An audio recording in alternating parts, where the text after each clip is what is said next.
Hello, आज आपका फिर से स्वागत है आपके चैनल एरोबेस क्लासेस में। आज हम सीखेंगे किस तरह से बिजी में कंपनी क्रिएट की जाती है। तो शुरू करते हैं। सबसे पहले हम अपना बिजी सॉफ्टवेयर ओपन कर लेते हैं। बिजी सॉफ्टवेयर ओपन करने के बाद आपको सबसे ऊपर लेफ्ट कॉर्नर पे आपको कंपनी दिखाई दे रहा होगा लिखा हुआ, उस कंपनी पे आपको सिलेक्ट करना है और उसके बाद आपको जो सेकंड ऑप्शन है क्रिएट कंपनी का, उस पर आपको जाना है और उस पर सिलेक्ट करना है। उसके बाद आपको जो भी आपको कंपनी नेम डालना है अपना, वो डाल सकते हो। जैसे कि यहाँ पे हम अपना एरोबेस क्लासेस के नाम से एक कंपनी क्रिएट करेंगे। प्रिंट नेम भी आपका सेम है। शॉर्ट नेम आप इसको कुछ, यानी कि हम इसको कोई भी छोटा नाम डालना चाहते हैं यहाँ पे, क्योंकि थोड़ा एरोबेस क्लासेस थोड़ा बोलने में थोड़ा बड़ा हो गया, तो इसको हम यहाँ पे ABC कर देंगे। ठीक है, तो ये ABC हो गया। आपको कंट्री में इंडिया रखना है, स्टेट भी दिल्ली। उसके बाद आपका जो फाइनेंशियल ईयर है उसको आप सेम रखना चाहते हो, और अपना कमेंसिंग फ्रॉम भी आप, यानी कि जो आपके खाते शुरू हुए हैं कंपनी में होने, वो भी आप 1 अप्रैल 2021 से ही शुरू करना चाहते हो। तो उसके बाद आप एड्रेस डालेंगे इसमें। तो ये हो गया आपका एड्रेस। इसके बाद आपको पैन नंबर डालना है यहाँ पे।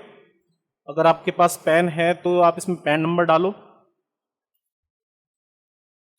उसके बाद आपको ये चीज़ें आपके लिए ऑप्शनल है, इसको मैं स्किप कर रहा हूँ।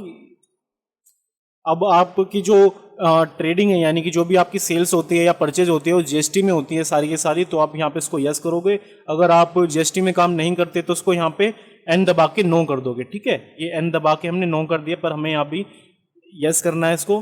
ठीक है, GST, आप GST में काम करते हो या वैट में, तो यहाँ पे हम GST में करते हैं। इनेबल सेस आपको करना है तो यहाँ पे यस करोगे, और अगर आपको नो करना है तो यहाँ पे आप N दबा के इसको नो कर दोगे। इसके बाद हम GST नंबर डालेंगे यहाँ पे अपना। ये हमारा GST नंबर हो गया यहाँ पे, और इसको हम यहाँ पे पेस्ट कर देंगे। इसके बाद हमारा जो टाइप ऑफ डीलर है, यानी कि वो क्या है, रेगुलर है, तो उसको रेगुलर ही रहने देंगे। और यहाँ पे डिफॉल्ट टैक्स रेट में आप, यानी कि आपकी कंपनी में जो सेल होती है वो 18 और 28% के बीच में ही होती है। ठीक है, तो यहाँ पे अपने 2 टैक्स रेट डाल सकते हो, वरना आप इसको स्किप कर सकते हो। अभी हम यहाँ पे कुछ नहीं डाल रहे, इसको हम सेव करेंगे। ये आपकी कंपनी क्रिएट हो चुकी है। ठीक है, अगर आपको कंपनी में कुछ चेंजेस करने हैं, या फिर आपको कंपनी आपने गलत बना दी है, या आपने एक ही कंपनी को 2 बार क्रिएट कर दिया है, तो उसको आपको डिलीट करना है, तो वो किस तरह से करेंगे वो देखते हैं। तो सबसे पहले आप यहाँ पे कंपनी क्रिएट करते टाइम आपको यहाँ पे पासवर्ड भी डालना पड़ता है, तो सबसे पहले इसको कर लेते हैं। उसके बाद हम कंपनी को किस तरह से एडिट करते हैं या किस तरह से उसको डिलीट करते हैं वो सीखेंगे। तो सबसे पहले हम यहाँ पे अपना ID पासवर्ड बना लेते हैं। तो ये हमारा ID पासवर्ड हो गया। ठीक है, इसके बाद आपकी कंपनी क्रिएट हो चुकी है, तो इस तरह का आपको एक इंटरफेस दिखाई देगा। उसके बाद आपको कंपनी एडिट करनी है, तो हम इसको क्या करेंगे, यहाँ पे एस्केप बटन दबाएंगे अपने कीबोर्ड में से।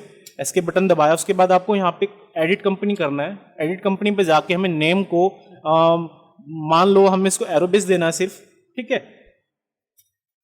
एरोबेस देना है, तो यहाँ पे एंटर करेंगे, एंटर करेंगे, एंटर करेंगे, एंटर एंटर एंटर एंटर, और एंटर करते करते हम यहाँ पे, या आप उसको डायरेक्ट माउस से भी सेव कर सकते हैं। ठीक है, ये हो गया हमारा सेव, यानी कि जो भी हमें एडिटिंग करनी थी उसके अंदर, यानी कुछ एडिट करना था, वो हमारा एडिट हो चुका है। उसके बाद आपको कंपनी क्लोज करनी है, ये यानी कि आपको दूसरी कंपनी खोलनी है, तो आप यहाँ पे क्लोज पे जाके इसको एंटर मारोगे, तो आपकी वो जो कंपनी में आप थे उससे आप बाहर आ जाओगे। ठीक है, अब आपको मान लो आपको कंपनी फिर से डिलीट करनी है या ओपन करनी है दूसरी नई कंपनी, तो यहाँ पे आप ओपन पे जाके एक दूसरी कंपनी ओपन कर सकते हो, अगर आपने यहाँ पे कंपनी क्रिएट करी हुई है तो। ठीक है, यहाँ पे अब देखो हमने एरोबेस कंपनी बनाई थी, इसको हमें ओपन करना है, तो यहाँ पे हम पासवर्ड डालेंगे अपना। ठीक है, ID और पासवर्ड डालेंगे, दोनों चीज़ें। ठीक है, इसके बाद हम इसको ओके करके अपनी कंपनी को ओपन कर लेंगे। अब इसमें हमें कंपनी में, जैसे कि हमने इसी के नाम से 2 कंपनियां बना रखी थी, तो हम क्या करेंगे, इसको डिलीट करेंगे। ठीक है, तो डिलीट किस तरह से किया जाता है, जो डिलीट, देखो कंपनी में जाओगे आप, सबसे पहले कंपनी में आपको जो नीचे ऑप्शन है डिलीट कंपनी और सिंगल फाइनेंशियल ईयर लिखा हुआ दिखाई दे रहा होगा, तो आप उस पर सिलेक्ट करोगे उसको, और यहाँ पे आप जो भी कंपनी आपको डिलीट करनी है उसको आप सिलेक्ट करोगे। उस कंपनी का यूज़र नेम और उसका जो पासवर्ड होगा उसको आप यहाँ पे डाल के उस कंपनी को डिलीट करोगे। अब देखो यहाँ पे कह रहा है सिंगल फाइनेंशियल, यानी कि आप में 2-3 फाइनेंशियल ईयर की एंट्रीज की हुई हैं उसी कंपनी के अंदर।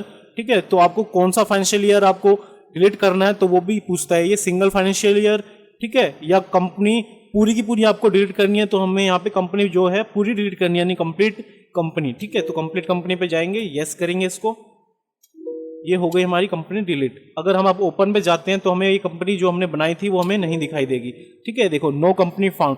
तो इस तरह के से हम जो अपनी कंपनी होती है कि किस तरह से उसको क्रिएट किया जाता है, किस तरह से उसको क्लोज किया जाता है, किस तरह से उसको ओपन और किस तरह से उसको डिलीट किया जाता है, वो हमने आज सीखा। जो हमारी नेक्स्ट क्लास होगी बिजी की, उसके अंदर हम ये सीखेंगे हम किस तरह से कंपनी के बाद जो लेजर क्रिएट करते हैं, ठीक है, वो किस तरह से किए जाते हैं। तो मिलते हैं हमारी नेक्स्ट वीडियो में।